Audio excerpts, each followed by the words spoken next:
They say that only the name is long enough to attract attention.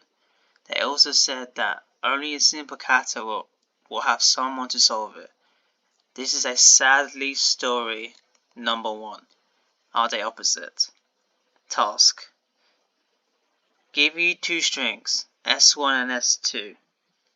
If they are opposite, return true, otherwise return false. Note, the result should be a Boolean value instead of a string.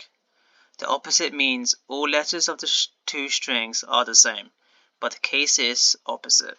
You can assume that the string only contains letters or is an empty string. Also take note of the edge case.